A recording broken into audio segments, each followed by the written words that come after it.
This is the reason why you achieve a lot. You may be very publicly successful, but you still feel privately unfulfilled. You still feel unsatisfied.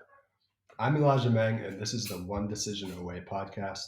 And in this one, we're going to get into exactly that.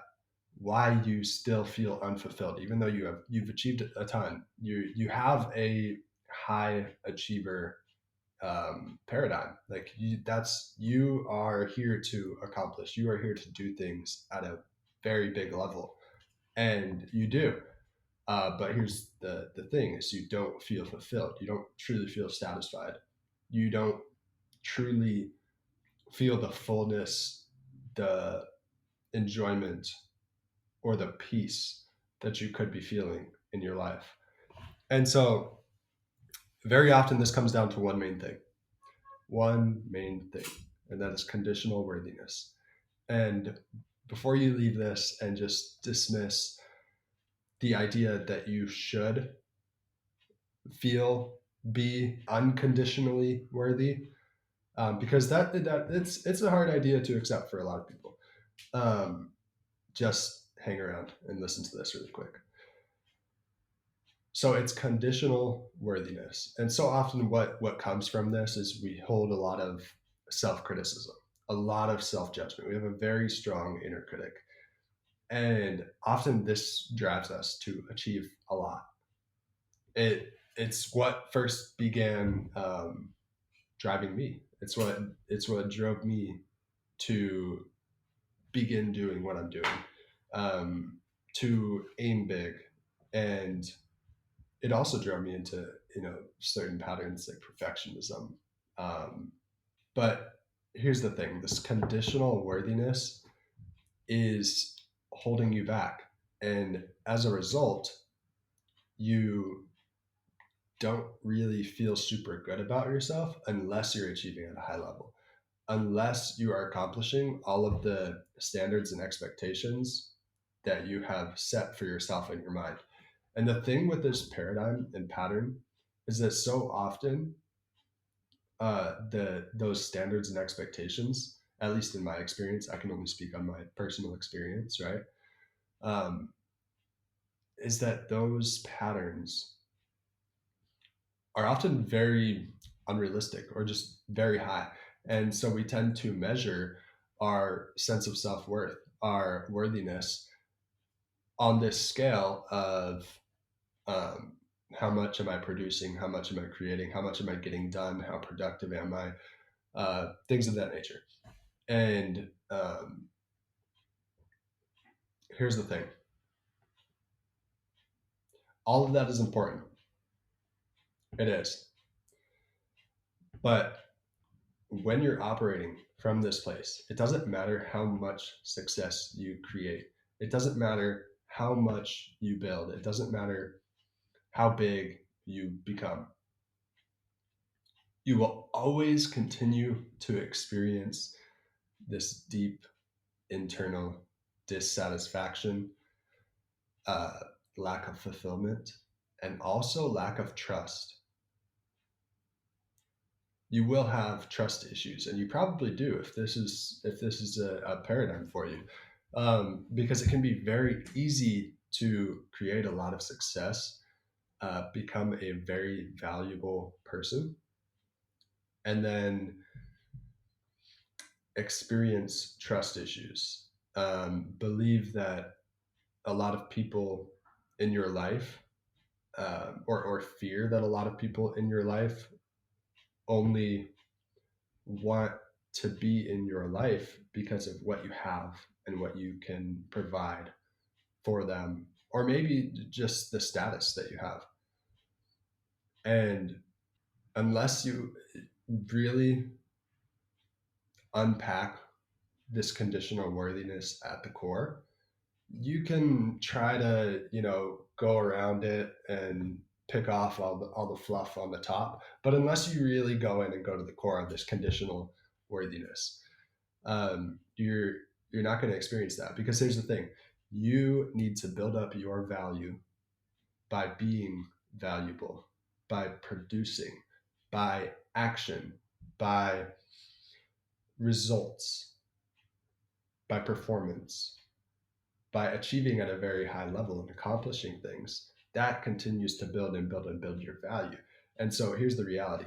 In that in your life with this paradigm, you've never actually known, accepted, or truly loved yourself. And so you experience these things as a result because you think that in order to be good enough, you need to perform. You need to produce at a very high level. You need to create tremendous levels of success, of security, and you have a deep sense of fear of not having that security. Of what if I lost all of this, everything that I built, just like that? When's the day going to come that I do lose it? And so when you've never truly known yourself, accepted or loved yourself, you have to reinforce your value through what you do, through what you can provide, through external means, achievement.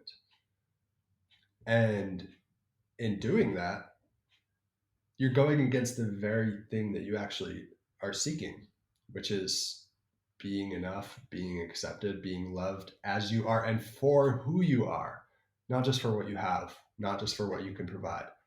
And as a result, you're experiencing these trust issues and you're questioning whether other people do as well, whether other people actually know you or not, or even care to know you because they're just around you for what you have, right?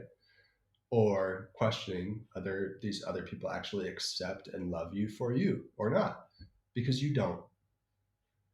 And the thing is that you will not be able to relieve yourself of those trust issues until you go internal and finally address the the core of what's actually been creating this paradigm. And this paradigm that has it may have that's the thing is it may have created a lot of success for you because it's driven you so much. But here's the thing: letting go of it will only bring you more fulfillment, peace, relaxation, trust, contentment, self-worth, satisfaction, happiness, joy, connection, love in your relationships, and more powerful leadership, because you can only see and know other people, and you can only lead other people to the ability or to the capacity that you see, love, and lead yourself. And when I say lead yourself in this sense, I don't just mean lead yourself in terms of productivity, performance, achievement. I mean lead yourself in terms of being compassionate, of actually being able to hold space for yourself and for your emotions and not just push them aside, not just bury them or just never address them, but actually being there for yourself, um, and leading yourself not just towards what's going to drive the greatest results, but towards what is going to make you the healthiest, happiest person that you can be. And what is loving to you? What kind of behavior is loving to you and what's not loving to you? Because continuing to carry this conditional worthiness is not loving to you. And so until you go into yourself and unpack these things and realize that regardless of what you've done, regardless of what you continue to do, if you sat there and did nothing for a whole year, which you might be able to, I mean, if you've built such a foundation for yourself, but if you sat there for an entire year and did nothing, would you still be worthy? Would you still be good enough? Would you still be valuable? And this is not just for you if you've created a lot of success, even if you haven't, even if this is a pattern that still operates within you.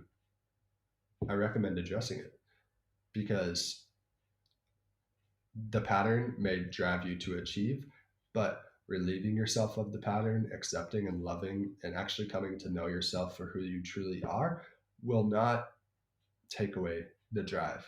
It will not make you complacent.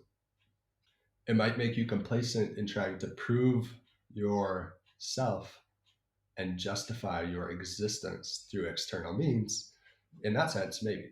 But you still get to create, you still get to operate at a high level if you want to. But it's coming from a more healthy, holistic place of love, of inspiration, of doing it because it lights you up, of doing what you actually want to do, of doing, bringing an impact to the world that is meaningful for you, bringing meaning into your everyday life and work.